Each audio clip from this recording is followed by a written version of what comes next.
Welcome to Sex Ed with DB. I'm your host, DB. Let's get into it.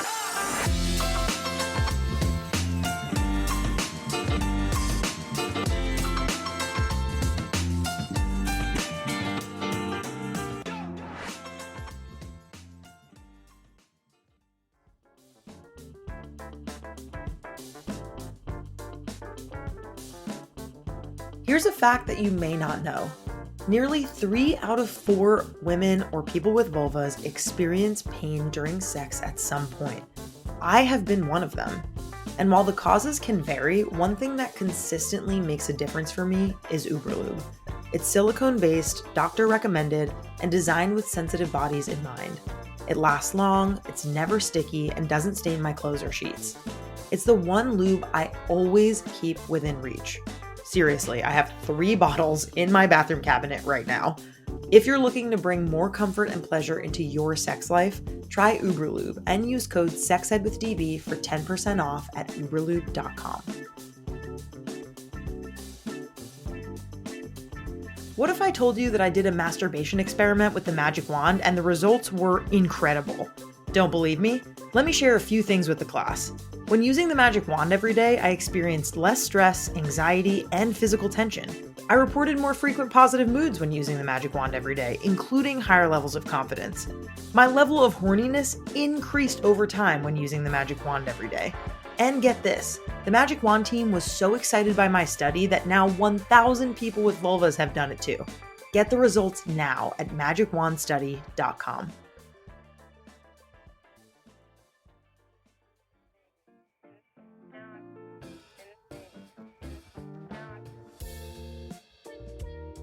Hey friends, DB here, your favorite sex educator and pleasure expert. Welcome back to another episode of Season 12 of Sex Ed with DB, our most pleasurable season yet. And this is DB's Pleasure Preview, where I give you a little taste of what we're diving into today, why it matters, and how it just might change the way that you think about sex. This week, we are diving into a big truth. Initiating sex is hard, and a lot of listeners write in and tell us things like, I want more sex, but I'm too nervous to make a move, or I'm afraid of being rejected or sounding weird, or I don't even know how to bring it up without killing the mood. And that all tracks. Research shows that, especially in straight partnerships, men are nearly twice as likely to initiate sex as women are. And we also know that self-esteem plays a big role in this. People with lower body image or confidence report initiating less. And we've heard from listeners who wish their partner would initiate more. We've also heard from listeners who want to initiate, but they don't feel sexy or know where to start. And most of us were just never taught how to ask for what we want or how to begin initiating sex. And that's why we brought in Whitni Miller, aka BDE Moves, a queer couples intimacy coach helping people build deeper connection, playful pleasure, and authentic desire. And today she's breaking down how to initiate sex with confidence. Here we go. Welcome, Whitni. How are you doing today? I'm doing great, Danielle. I'm excited. Yeah. I am giddy that you're here. Awesome. You're such a fun, brilliant, funny, adorable, smart. I just keep going. So I'm just going to continue on. No, I just love, like, you and I have been in this like nice sex ed collective group now, and we just realized that we hit our like 5 years of colleagueship and friendship. Amazing. Isn't that wild? Yes, we're out here doing the thing, you know. We're doing it. And I'm so glad that this is your second time being on Sex Ed with DB now. Correct. Yes. And the first time, we just looked it up before we started recording, you did an episode with us on desire and pleasure. Yes. And how fitting that you're here today talking about similar shit when it comes to initiating sex and confidence. Absolutely. Yep. I like consistency, you know, it builds trust. Consistency is key. Yes. But seriously, Whitni, I'm so glad to be your friend, to be your colleague. I'm so glad that I have you as a resource. You're so incredible. And I've just watched your brand grow and have been so like impressed and like learned so much from you. And I just am so lucky that you're here today to educate us. Oh my gosh. Well, just thanks for boosting my confidence through the roof today. I feel very similar about you. It's an amazing ride. Yes. That's so sweet. Well, we're going to dive into the first segment, which is called The Quick and Dirty, which right. is we usually as sex educators like to take things nice and slow, but for the purposes True. of the podcast, this is our rapid fire segment. We're going to get to know you a little bit better with some fast, bold questions. We want honest answers and just a teeny bit of spice to just get us in the zone here. Okay. So I know from your amazing content, BDE moves on Instagram and TikTok, you post a lot of content with the way that you and your wife engage in intimacy. And I love the openness that you all have. And I'm wondering, what is your personal favorite nonverbal way to initiate sex? Oh, eye contact. Is it like a smolder or what does it look like? Oh my gosh. So if I'm across the room from my wife, it's just like, and she knows. So it's like, she'll always come to me and give me a kiss if I give her that look. She responds. She knows. Like, she always meets me in the middle. It's like Hitch, the 90-10. Oh my God. We hilariously talked about Hitch in Rom-Com Bomb last season. Yeah. I think it was our first episode actually with the Francesca Ramsey, incredible comedian. But the 90-10 rule I think is interesting because it is kind of like, let me get your consent. Let me show you what I want and see if you're interested. Yes, and I think it's the hottest thing ever because it just gets me so much more into it, knowing that she's like, "Yeah, I'm going to meet you there." So yes, I always want to so leave that space. Yes, I love the smolder. I think that's great.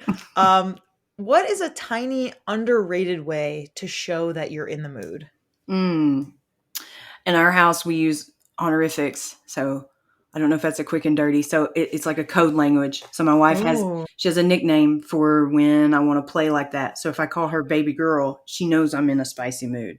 Oh, wow. Okay. So it's kind of like you're bringing in role play to your everyday life in a sense of that's the beginning of the role play, perhaps. Absolutely. Well, it's like, are you in the sexy headspace? And if she calls me babe instead of my honorific, then I know that she's in a different headspace. So I can be like, oh, are you hungry, maybe sleepy, later. Tired? I can ask like, how else can I be supportive?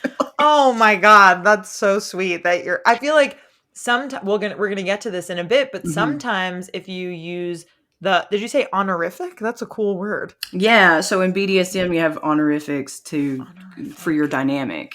Oh, I see. I have never heard that word before. Thank you for sharing. No problem. So if you basically are sharing your honorific, and I feel like there's ways to engage with if you do get rejected, like what that feels like. But I like that your immediate response is, oh, well, how else can I show up for you or support you? Because intimacy looks so different in so many different capacities in order to engage 100%. In intimacy. Absolutely. I just want to connect with her. So if she doesn't want to connect sexually, I want to connect however else she wants to. Like, you want to spoon while we nap? Like, you want to go get something to eat?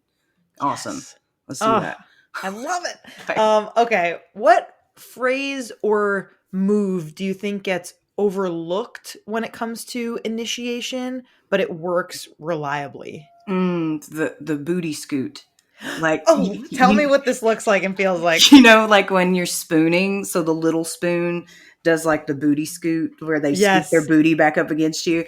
It can be really subtle, but in my house, that shit works 100% of the time. It's good to like have a negotiation beforehand about that, so people like know what that is. Like, are you scratching something or you want something? But I feel like the booty scoot in the little spoon position, scooting back a little bit, it's universal. Like when I talk about it, everybody knows what the booty scoot is. I love that. I mean, I think that it feels so clear with body language. Like obviously with consent, we want that enthusiastic yes. We want the engagement verbally, but I think that nonverbal communication when it comes to initiating sex is often what everyone accesses first. So I feel like the booty scoot can really be a universal engagement tool. Absolutely. I love it. Okay, the last question of the quick and dirty is, what is a confidence tip that you really swear by before initiating or before recommending someone else is initiating? Man, just like an energy check-in.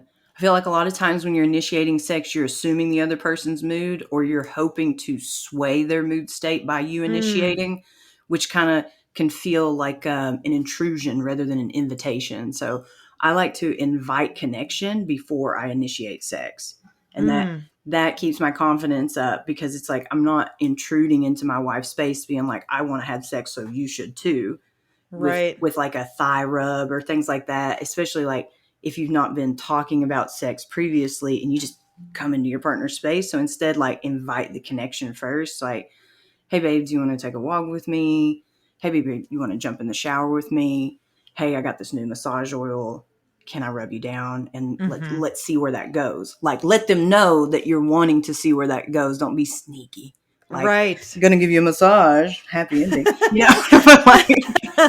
So it's like, be forthright with your intentions, but also the phrase that you used was the energy check-in. So maybe it's like an energy check-in with yourself and then an energy check-in with someone else in order to make you feel more confident by taking the next step. Because if you know that they're in the mood, that'll give you more confidence to initiate. Absolutely. Consent is sexy. So it's just another way of like doing that and then inviting them instead of initiating. Initiating just feels like you're putting something on someone. And it's like, it needs to be an invitation.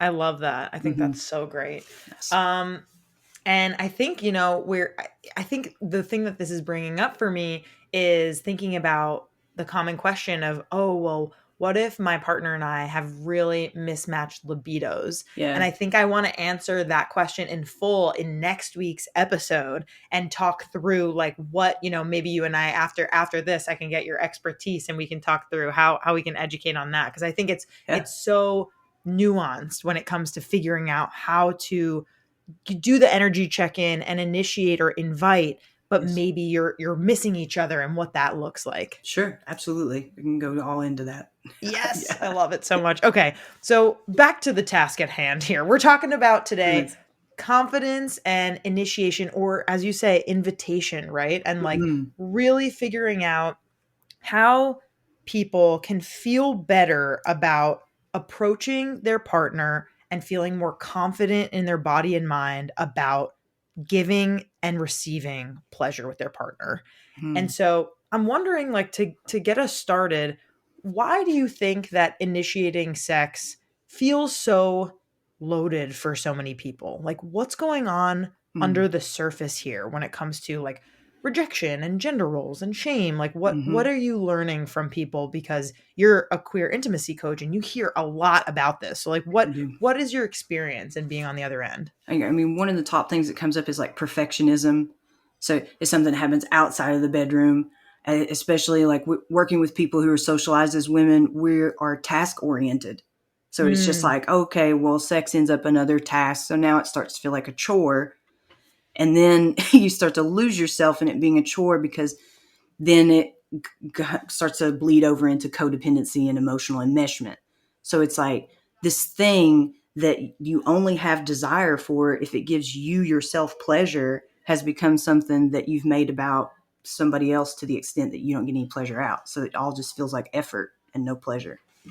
Wow. Okay. I'm still stuck on this perfectionism piece and the task orientedness because I think there's so much there that I could really. It's a whole episode.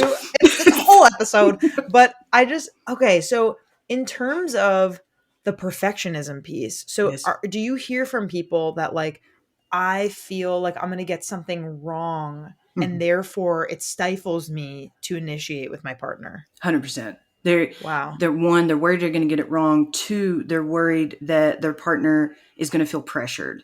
So I hear that one a lot in my lesbian couples. They're like, oh, I don't want to initiate because she might feel pressured. And it's like, back up. You don't want to express your desire for your partner because you're afraid they're going to be so codependent on you that they would say yes when they wanted to say no. Whoa. So it's really what it's coming down to here is like lack of ability to communicate needs and desires, and there's something about attachment styles here. Big time, because it's like you are so worried about the other person's mood state to the extent that you don't even express that you desire them. So they're over there not feeling desired, and you're over here managing their emotional state for them. So they're not even two separate beings at this point. It's just complete enmeshment. Wow. I'm just going to let that sit for a hot second. I mean, it's just, it's hard because it's like, they don't want to face the shame of possibly being rejected, but you have to start to see your partner saying, no, I'm not in the mood for sex, babe, as a redirection to some other way to connect. Yes. It's not a rejection of you. It is saying, I'm not in the mood state to do that right now. Right. Okay. So this is a piece of it, right? Of like, I'm thinking of that like Cosmo quiz where it's like, you initiate sex. Does your partner say that they're into it or say that they're not into it? Right. So we're going to get into the say that they're not into it in a second, but I want to get into the idea that say, the person initiates or invites their partner and their partner maybe is into it. Right. And you talk about initiating with clarity, curiosity, and confidence. Yes. And I'm curious if you could break down like what that really looks like in order, say that partner might be in the mood. What does that look like for our person here to initiate with clarity, curiosity, and confidence? Yeah. So you think about it like healthy conflict resolution skills and use I statements. Like say, I want you. I desire you. I miss my skin against yours. But like start it with I. And that's like leading with the vulnerability inside instead of coming to being like, hey, do you want to have sex? Because if you want to have sex, then I want to have sex. And we don't have to have sex if you don't want to have sex. That's okay. Because that's voluptuous. It's not sexy. And it leaves the other person being like, are you into me? Like, they don't know. Because if they have responsive desire, they're going to need that. At least this display of confidence from you. And the thing that you can be most confident in is what you authentically feel. This is not the time to be someone you're not. This is the time to be all you, even if you're scared. I'm nervous telling you how much I desire you because you're so hot. You make my voice shake. That's sexy. It's still sexy. Yes. Like even if your voice shakes.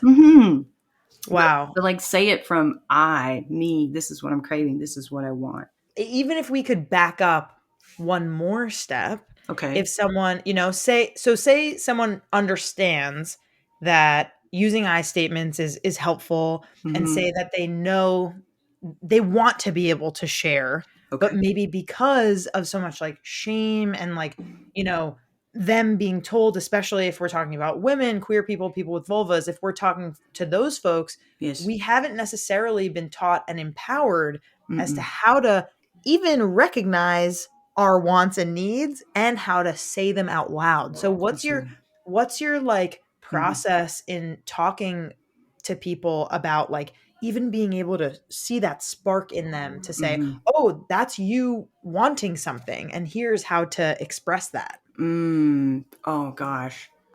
Now you're like getting down into like the real roots of, because I'm just thinking about every person who's experienced being socialized as a woman and how no one asks you, what do you want? What do you desire? These questions leave us blank. So it's got to start outside of the bedroom. Like, what makes you feel relaxed? What excites you? What makes you feel curious? Like those things are your pathway to eroticism. And eroticism is not sex. It's just anything that puts you in touch with your life force energy, anything that makes you feel vital and like, oh God, life has meaning, like a sunrise or a sunset or a bird or whatever it is for you. Making contact with that makes it easier for you to contact like what you desire sexually, because it might be more of like the feelings you want to create. I desire feeling safe. I desire feeling empowered. These are all things you can create in sex, but you have to find the thing you crave. So sometimes that can mean reading erotica, but a lot of times for me, it's like, just go sit outside and touch some grass. Put you in focus with it more. Like the more you spend time scrolling on this phone, the more that you get programmed what you should be feeling, and shoulds will never take you to desire. Oh God, that... Why am I like tearing up? This is like I think that shoulds will never take you to desire. No. I need that and put it on a t-shirt. I love it. I think I think you're so right that like in order for people to even figure out what they like and how to articulate what they like or how to be confident in saying I want you, I want your skin on mine, Yeah. they have to be able to feel comfortable in their own bodies and in their own power and in whatever feels really good for them. And like you said, that starts outside of the bedroom. Yes. And then eventually it's looking at yourself in the mirror and saying like, what do I really love about myself? What do I feel like I can offer myself and my partner? And I think once we really start to recognize all the pieces of us that are desirable, Yes. then we feel more able to express those things with confidence. Absolutely. Because sex is about feeling. It's not about thinking. And oh God, we think all day. And then we think about what we're going to do in sex. And we think, does this feel good? Do I taste good? Do I smell good? Am I doing this right? And again, it's just like trying to process. Thinking is not processing, and thinking is not feeling. Yes. Yeah, this is so good. Okay, so now we're back at the Cosmo quiz, right? Yes. And say you invite your partner and they say, you know, I'm not in the mood or not right now or your feelings maybe are hurt or, you know, it's wrapped up because there is so much feeling and because it is so much about nonverbal and verbal communication. Let's talk about that rejection piece. So how do we stay confident even amidst the not right now answer? Absolutely. I think it's wonderful when my wife says no, because that's how safe she feels. And it also bumps up the value of yes. It means that every time she says yes is because she authentically wants to with everything that she is, not because she's trying to emotionally manage me. You need to be worried about the partners who are like, I need you, instead of the ones who say, I want you. Right. So it's kind of like in that space where if your partner has to say yes every time you initiate sex, what is that about? What is your intention there? What's behind that? I've got questions like, wow.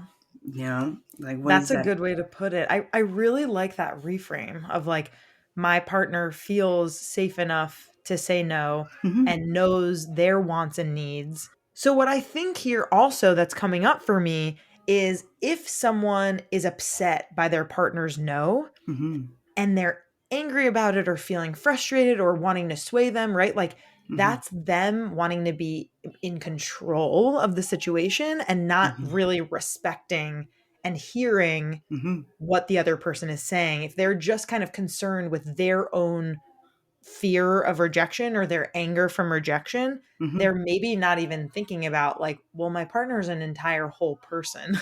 I need to let them decide and be respectful and love them. And like you said, even reframe it as like actually, this is a great thing because it makes me feel like we're in a trustworthy, safe, honest relationship. 100%. Absolutely. And I mean, if you're hearing, no, babe, not now, like a lot, like it's accumulating, you know, then, you know, that's a conversation that needs to happen where it's like, hey, babe, I can totally understand you don't want to right now. Is there some time that we could set aside to have a conversation about what's happening in our physical intimacy? Because I feel like there's some space here that's happening and I want to support you if this doesn't feel like something pleasurable for you to interact with. Or the better question there is like, hey, where does your mind go when I initiate sex? Yes. You want to know like where that's taking them, because you could be thinking like sex is this awesome, exciting thing to get into. And for your partner, sex could feel like a reminder of unresolved trauma. It could increase their stress cycles. It could be like feeling task oriented or boring. I mean, you need to be open to like finding out what makes sex a place your mind wants to go. And that's the curiosity piece, I think, right? Yes, it's necessary. I love that. Let's talk about like some common scripts that you hear from people that they kind of fall into when they're trying to initiate that maybe aren't working. Like some common things that people fall into based on like things that they hear from their friends or things they say in media, or like basically like what kinds of scripts you want to blow up right now that people are still using? I mean, I think that the grab is the one that people talk to me about a lot. Like their partner just comes over and grabs them, or just like starts fondling out of the blue. And that's one that many people report to me just feels like an intrusion rather than invitation. So it's like, you may think that you're coming in hot with something that wants to be served, but it's like, did you do an energy check before you did the grab? Right. Like you were saying, like a thigh rub or like a rub on the back, like that's, the rub on the back can be like gentle invitation. Yeah. Absolutely. But some people will just come in and they'll come in with all this sexual energy. They'll be revved up. Like they've been thinking about their partner and they're at like an 8 on the scale of 1 to 10. And their partner's like at a -2 because they're thinking about current politics or something, and you come in with the grab and it's like, fuck, something that might have been on the table if you would have come in with a subtle back rub is like out the door. Beautiful listeners, you didn't see Whitney's face when it was almost like she was like swatting away a bee. That's how it would be like, get the fuck out of here. Yeah.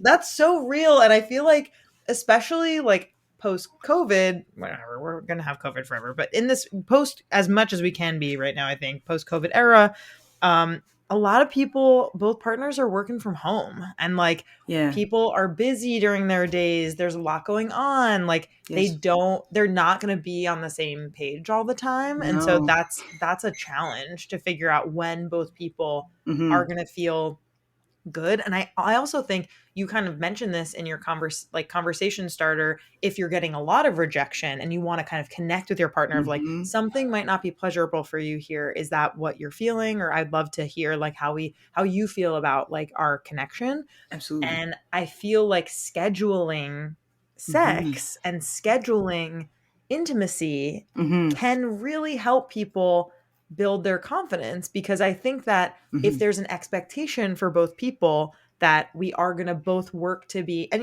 no pressure. I think if the time comes and one or both of you are like, never mind, then it's like, okay, let's do a rain check.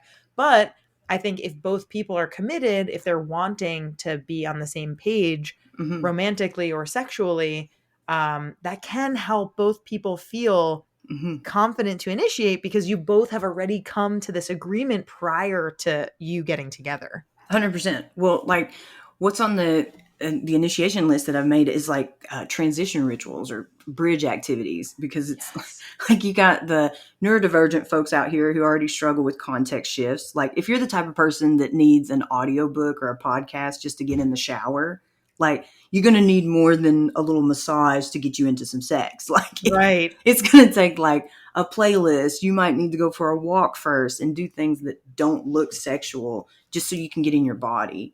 So you want to think about it as like introducing an invitation to be sensual before you're sexual. So it's like, are you even aware of your senses right now? Yes. Or do you feel like a head on a stick? Right. Like that, back to that energy check that you kind of shared. 100%. And like part of it is really just like knowing yourself, right? And knowing like you said, your needs and what you desire, what gets you in the mood. So I'm wondering, like, one of my next questions is like, oh, what does confident initiation actually look like in practice? And I'm curious if you could talk a little bit more about your list. Like, is that like, looking at the list and kind of, if you could share a few things on there, does that help with the practice? 100%. So the list, like I originally created it because so many people experience responsive desire. So they're just not the type of people who are sitting around thinking about sex. And they're usually the type of people who are in the middle of like heavy making out when they realize, I do love sex. Why don't we do this more often? And their partner's like, fuck, just frustrated with it. Here's a reminder. Yes. So like when you're saying scheduling the intimacy, I 100% agree with that. And like when people hear it, I think they hear me saying schedule penis and vagina sex. And I'm like, no. Right. We're talking about other things. Yeah. Anything. Like schedule the things that remind you that you like having sex. Schedule some time to listen to a sexy playlist. Schedule some time to exchange massage. with no expectation that it has to become sex. Right. If you'll take that off, you'll actually fuck more. It's just like the obligation when it's coming that there's an expectation that sex has to happen turns a lot of people off. Mm-hmm. Like even the people who want to have sex. It's yes. Catch 22. I totally like relate to this because one of my favorite authors is Sally Rooney, and she wrote Normal People and like Beautiful World, Where Are You? And there's it's not erotica per se, but there are a lot of like sexy scenes written by a woman about like sexy sex that women enjoy. Yeah. And every time I read one of her books, every like 50, 75 pages, I'm like, I'm horned up. And like, I forgot that like doing this kind of reading and engaging in this can feel very titillating and super fun. And like, the issue is, like you said, we kind of forget because we're doom scrolling. We're like looking at the news. We're just like going to the gym. We're making our dinner. Like we're just doing the everyday things. Oh my gosh. Yeah. I'm like, I'm 40. It takes all day for me to just take care of myself. So I'm brushing my teeth. I'm putting deodorant on. I have 50 fucking moisterizers. Yes. Whatever. Absolutely. So every once in a while it needs to be like, I'm going to read Fourth Wing or, and it's going to remind myself in the zone. Oh yeah. Yeah. That's awesome. Right. So it sounds like for you, like the list of like how to like confidently initiate more has to do with like prep work that you're doing in order to engage with your partner. Absolutely. It helps boost your confidence because you've already done the work to make sure that your minds are in the same place. So now when you invite their body, they're there. It can make a response easier. So like on the list, there's like cooking together, dancing together. Like this is putting you in harmony with each other. So you're already on the same page. The problem is when you jump from your page of I'm ready to have sex and assume that that's going to jerk your partner over, it just usually doesn't work. Right. So I like this idea of kind of, and this goes back to what we were talking about of speaking to your partner and engaging with them outside of the bedroom, just like you're engaging with yourself outside the bedroom and touching that grass. Yes. Then the cooking and dancing together, it's like other ways that you can show each other that you care about each other and love each other and want to engage in intimacy that aren't sexual, so that when you want to get sexual, you have plants that you have already planted that are growing. Yes, there's a simmer. It's not hard to get to a boil. It's like great metaphor. Yeah. Okay, so our last question here before we move on to our final segment is how can someone really figure out their own initiation style? Like what is unique to them? And then figure out how to have that lead to successful initiating with confidence with their partner. Absolutely. So like some questions you can ask yourself is like, do you feel more confident giving or receiving? Because usually people gravitate more to one to the other. Sometimes people get confused when they're like bottoms initiating. I'm like, yes, back to the booty scoot in the little spoon. Hello. So that can help with like finding your style and then thinking about like, are you verbal or nonverbal? And like, if you're nonverbal, then like you can have like a lamp or a candle that you light in the house that says, hey, come and get it. Because if you've got a partner who loves to be a top, all they need is to be provoked a little bit. They'll come and get it. Like, because that's the thing that gets them going. And like, likewise, the other side, like if you're someone who's like, you have your preference to receiving, then usually it's going to be somebody offering to give you something that's going to get you going. So like making contact with those things makes it easier to find how you like to show up to get it started. Amazing. I think I love those, even asking those like first few questions is so helpful for people to really just reflect on like what feels good to them, what they feel like they already might be good at, and what maybe they would want to improve in terms of their skills. Absolutely. And at the end of the day, right? Like you are in a loving relationship. Yes. And even if it's someone who you're hooking up with, like you are a whole person whose desires and needs can always be fulfilled by yourself. And Absolutely. if you feel like you want to invite someone else in, you do have a partner, and these are, I feel like this is just applicable to having confidence in yourself and knowing yourself better, and then how basically to use that information to build that confidence to engage with your partner. Absolutely. And like, don't be afraid to get it wrong. It's like a messy process along the way. Right. Don't bring that perfectionism in here because then you'll be in all or nothing mentality and nothing always wins.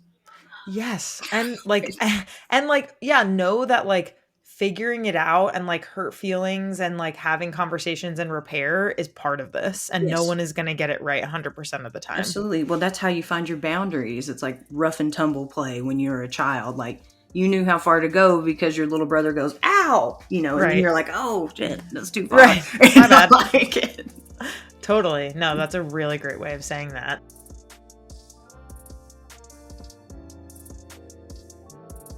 Let's talk about lingerie and real confidence. I used to think lingerie was not for me. I thought it was only for people with a certain body type or a certain kind of sexual energy. I just wasn't sure where I fit into it. But all of that changed when I started exploring the lingerie options at Lion's Den. They have pieces that are curve-friendly, super soft to the touch, and designed to make you feel amazing in your skin, not someone else's idea of what sexy looks like. And when I browsed their website and saw models who actually looked like me, thick, curvy, soft, confident, it honestly made all the difference. Representation matters, especially when we're talking about our bodies and our pleasure. If you're curious to start your own lingerie era, or you just want to feel damn good in the next time you look in the mirror, check out Lion's Den. Use code SEXEDWITHDB at lionsden.com for 15% off in-store and online. Your confidence deserves something silky. Calling all pleasure seekers. Are you ready to unlock your full potential and live a life of unapologetic joy? We're thrilled to invite you to our exclusive Desert Retreat for All, hosted by us, Amy and April from the Shameless Sex Podcast. Imagine escaping to a luxurious desert villa near Palm Springs, California for 3 days of sun-kissed bliss, September 11th through the 14th. This is not an orgy or a sex party, everyone. It is an all-inclusive retreat designed to help you break free from the ordinary and discover your unique pleasure blueprint. Enjoy immersive workshops, poolside lounging, and unforgettable activities in a safe, judgment-free space. Whether you're flying solo, paired up, or bringing your besties, our pleasure paradise is the perfect haven to explore, connect, and thrive. Don't miss this rare opportunity to transform your life and join a community of like-minded individuals. This retreat is almost full and will sell out, so secure your spot now at shamelesssex.com and see for yourself why past attendees have called this retreat an unfucking believable experience.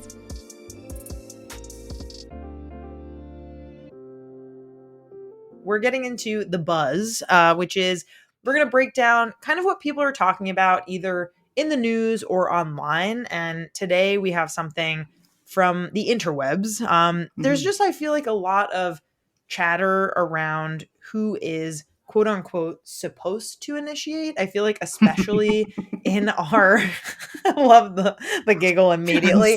As a queer intimacy coach, you're like, ha, ha, ha, supposed to.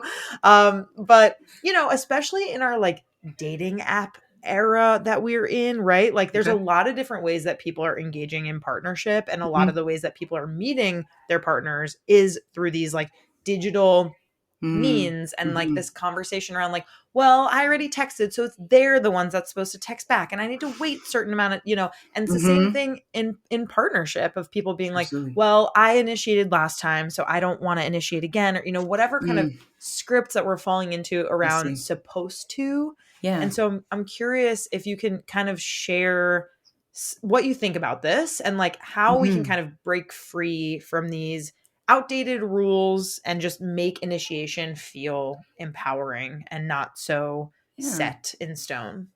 I mean, when I hear you say it like that, it makes it sound like a game. And it's like, if you keep looking at relationships as a game, you're always going to think you're being played.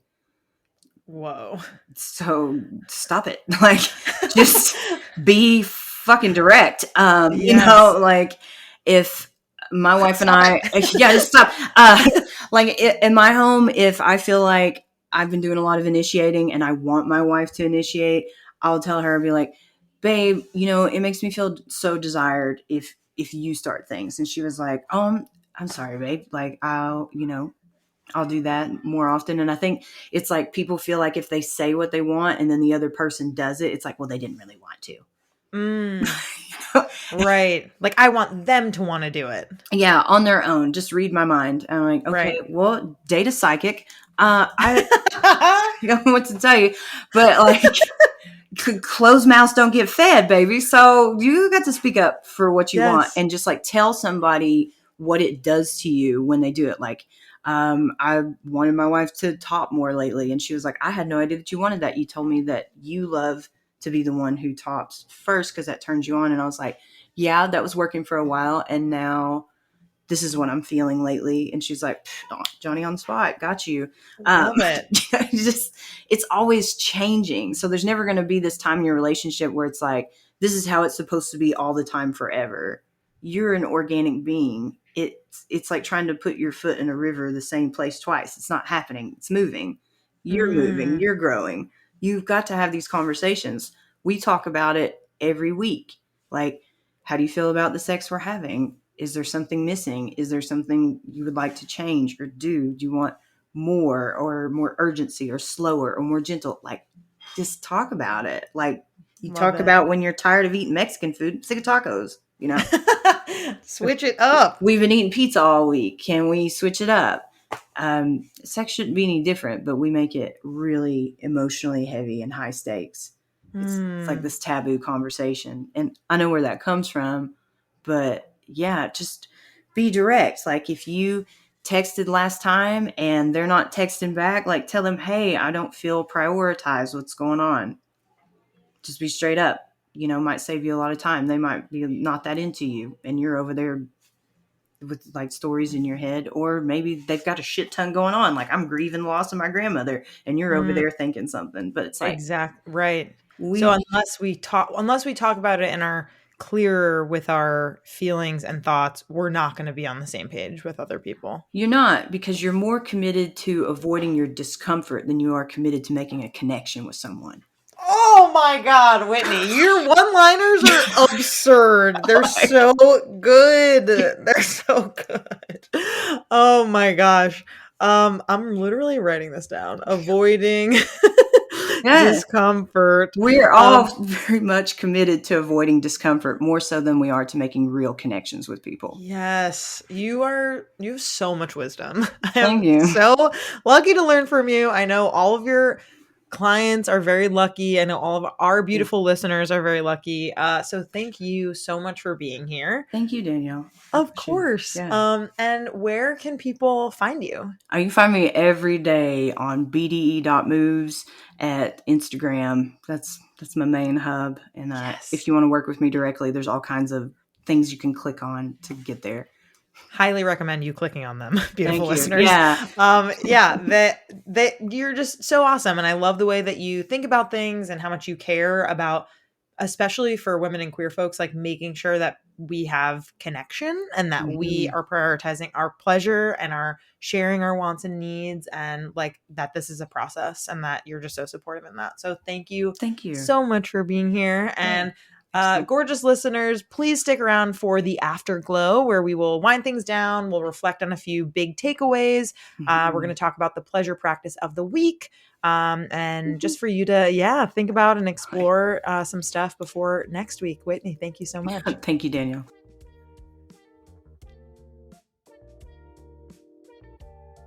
Woo! That conversation with Whitni really, really stuck with me. It is such a good episode. My amazing producer Sadie and I were talking about how we need to get it out to the world. Like, obviously we want that for every one of our episodes, but this one in particular was just so good. And one thing that I keep thinking about is how so many of us, especially women and AFAB folks, are taught to wait for someone else to make the first move.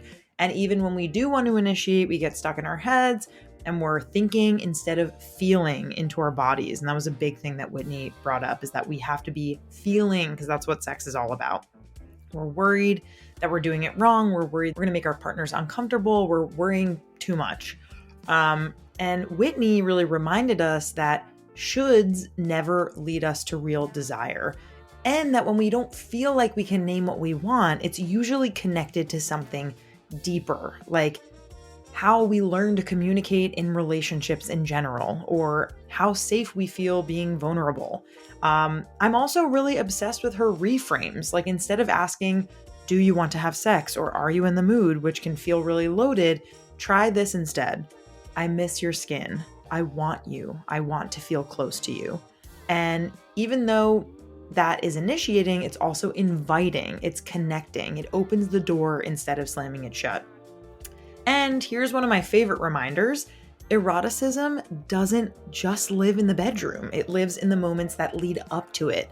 It lives in the cooking together, the dancing together, the way that we're thinking about ourselves, the way that we notice pleasure in other parts of our day. And so this is your homework, your pleasure practice of the week. Start small. Sometime this week, I'd love for you to initiate something sensual, not necessarily sexual, but sensual with someone that you trust. That might mean a flirty text, or a long hug, or just saying, I want to be close to you tonight. Notice what that feels like to name your desire without apology. Thank you all so much for listening. This has been the Afterglow. I am so excited to chat with you all next week. Love y'all.